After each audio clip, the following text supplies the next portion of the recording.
Good morning, folks. We've got a big earthquake, big weather event, fun, interesting, and bombshell-like science news upcoming. As you have likely noticed, the Solar Dynamics Observatory is in roll and calibration mode, which happens a few times every year, and somehow the blank portions always seem staggered by camera, so if we use more than one, there's never any time missing.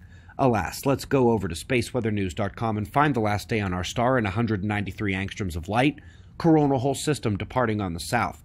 Equatorial bright spot incoming from the left still lacks any sunspot activity below those bright umbral magnetic fields, and the solar wind took the most minor of plasma speed intensifications overnight.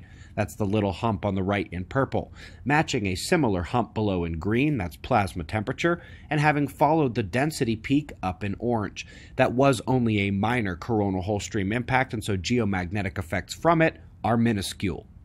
Folks, that is a hole made by lightning, just like the arc discharge craters that Billy Elverton has showed us many times in our plasma lab. Dallas-Fort Worth officials describe the largest lightning strike they've ever seen, and the aftermath covers 3 normal-sized parking spots in the lot. Incredibly lucky they didn't hit any underground fuel tanks of the gas station in whose parking lot it struck, and incredibly amazing to see this potentially first modern example of a lightning arc discharge crater.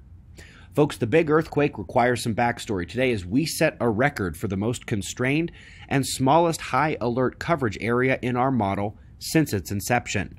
The black and yellow regions seek further signals either in the atmosphere or deep below, but the red is where the worry is currently highest, and the Philippines alert star took another direct hit. Some had asked why we didn't cancel that alert after the 6.8 gave it a direct hit days ago. Well, because the signals didn't stop there. Also had a noteworthy rumble in Africa, and hopefully that's a one-off event and not a new sequence beginning there. Up first in the science news is an interesting piece, getting us into the right mindset of they don't know what they don't know until they look.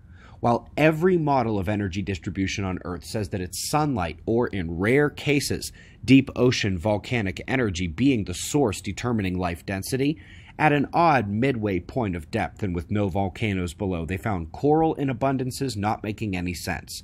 Very fun little read there. And now for some more hard-hitting science. Up first, we just talked about colliding planets, and I agree with the commenter who said it seems to be their explanation for everything. That statement gets even more true today as they say it is those collisions that explain close-in giant exoplanets with wildly eccentric orbits.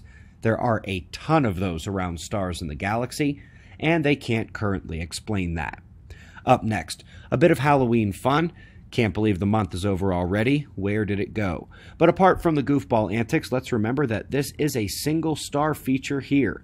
One massive interior sphere is blasting and sculpting and perhaps adding more in periodic recurrent nova events.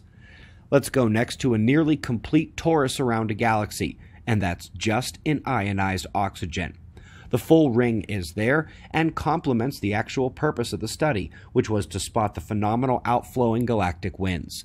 They were able to make a 3D model of the structure, and interestingly, it does appear that what we are seeing is truly the torus large-scale structure around the galaxy and the centrally penetrating and protruding cosmic jet from its active nucleus, a gorgeous bit of toroidal astrophysical plasma. And this leads us into our top story, molecular clouds. Veteran observers know that the big story last year was Sophia and Alma, teaming up to suggest that plasma turbulence and magnetic fields are what controlled star formation in those molecular clouds, not gravitational collapse. But how do those clouds get there in the first place? Is that gravity? Nope. For those who dig deeper on this one, when they discuss turbulent Mach number, those are the indicators of the plasma turbulence and dynamics, which they say indeed join magnetic fields and the overall density and temperature of the ionized gases as the controlling features in the creation of these magnetic plasma star nurseries known as molecular clouds. We greatly appreciate your support. Now, while the climate and catastrophe movies may excite you more, they both require the right physics. Plasma cosmology is where you get it.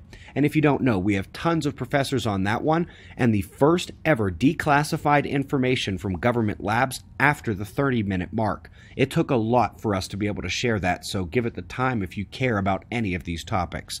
We've got wind map forecasts and shots of our star to close. We'll do this all again tomorrow, right here, but right now it's 4:45 a.m. in the new Valley of the Sun. Eyes open, no fear. Be safe, everyone.